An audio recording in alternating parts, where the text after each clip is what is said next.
Assalamualaikum warahmatullahi wabarakatuh. Alqamah adalah kisah pilu dan ironis tentang saat datangnya sakaratul maut atas seorang ahli ibadah. Alqamah yang mementingkan istri daripada ibu kandungnya sendiri. Alqamah seorang sahabat yang sangat taat. Ia tak pernah melalaikan sholat fardu ataupun yang sunnah. Amalan puasa dan sedekah tak pernah terlewatkan. Namun sungguh ironis, di penghujung hayat ia susah mengucapkan kalimat tauhid la ilaha illallah. Dikisahkan saat Alqamah sakit keras, istrinya mengirim utusan kepada Rasulullah Shallallahu Alaihi Wasallam, tujuannya memberi kabar bahwa suaminya sakit kritis dan sepertinya sedang menghadapi sakaratul maut. Begitu menerima kabar, Rasulullah Shallallahu Alaihi Wasallam langsung mengutus sahabat Ammar, Bilal, dan sahabat Suhaib untuk menjenguk Alqamah dan mengajarinya mengucap kalimat tauhid la ilaha illallah. Namun ternyata lisannya begitu keluh, tak kuasa berucap kalimat tersebut. Lantas para sahabat ini kembali memberitahukan hal itu kepada Rasulullah Shallallahu Alaihi Wasallam.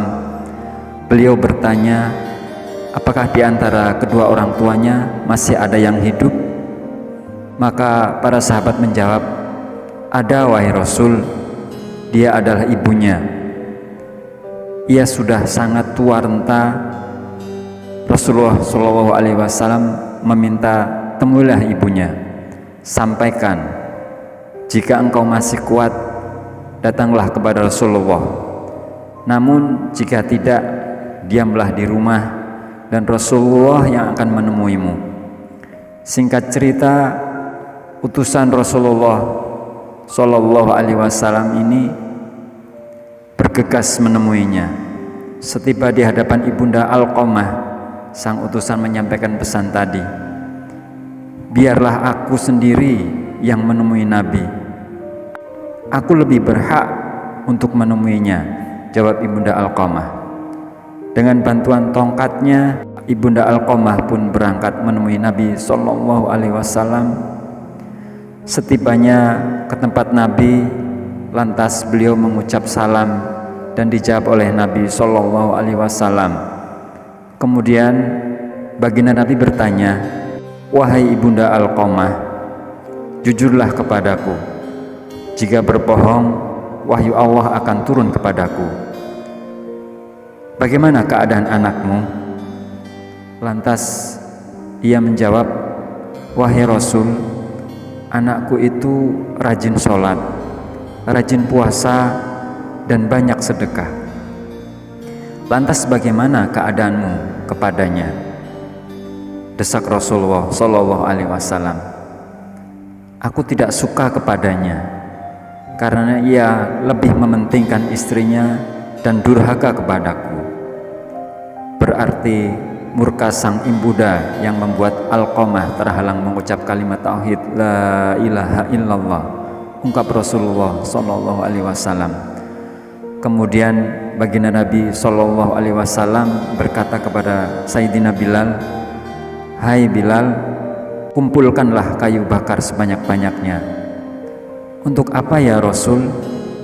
Setelah ibunda Alqamah, aku akan membakar Alqamah. Wahai Rasul, dia itu anakku. Hatiku tetap tak tega melihatmu membakar tubuhnya, apalagi dilakukan di depan mataku sendiri, rajuk ibunda Alqamah. Wahai ibunda Alqamah, azab Allah itu lebih berat dan lebih kekal. Jika engkau ingin Allah mengampuninya, maka ridhoi dia. Demi zat yang menggenggam jiwaku, sholat, puasa, dan sedekah Alqamah tidak ada manfaatnya selama engkau masih murka kepadanya. Kata Rasulullah Shallallahu Alaihi Wasallam panjang lebar menjelaskan. Wahai Rasulullah, di hadapan Allah, para malaikatnya dan seluruh kaum muslimin yang hadir, aku bersaksi bahwa aku meridhoi anakku Alqamah, ikrar sang ibunda. Kali ini Nabi Shallallahu Alaihi Wasallam kembali memerintah Bilal, hai Bilal, pergi dan lihatlah Alqamah. Apakah dia sudah bisa mengucap la ilaha illallah atau belum? Siapa tahu ibunda Alqamah mengucap sesuatu yang tidak sesuai dengan isi hatinya karena malu kepadaku. Tak berpikir panjang, Sayyidina Bilal pun menuju rumah Alqamah. Dari luar rumah, dirinya mendengar Alqamah mengucap la ilaha illallah.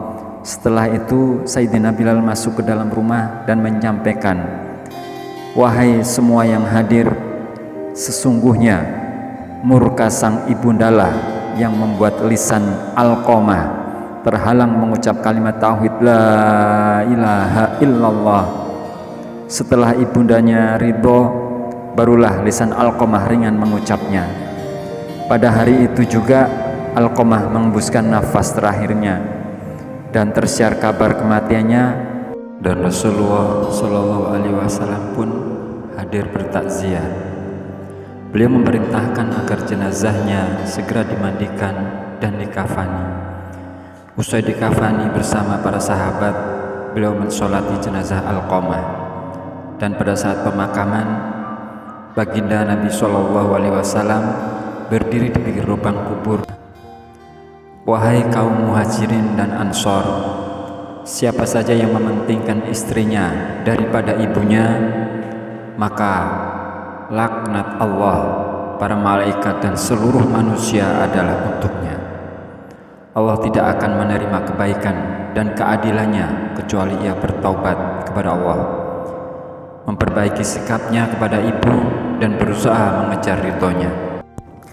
Sesungguhnya ridho Allah berada pada ridho ibu, dan murka Allah juga berada pada murka ibu.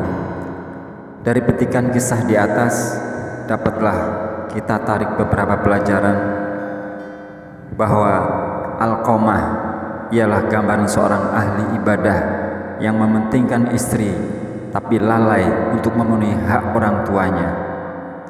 Oleh karenanya, memanglah itu kewajiban seorang laki-laki, meskipun ia sudah menikah dan berkeluarga, ia harus tetap berbakti kepada orang tuanya. Seseorang yang taat beribadah, sholat, puasa, dan sedekah yang telah ditunaikannya, namun sikap buruknya kepada sang ibunda membuatnya terhalang dan berat mengucap kalimat tauhid saat sakaratul maut. Tidak ada manfaatnya amal sholat, puasa, sedekah, dan amal baik seseorang jika ia durhaka dan suka melukai hati orang tua, kecuali ia bertaubat dan memperbaiki sikap. Kecintaan seseorang terhadap istri jangan sampai mengabaikan hak orang tuanya sendiri, terutama kepada ibundanya.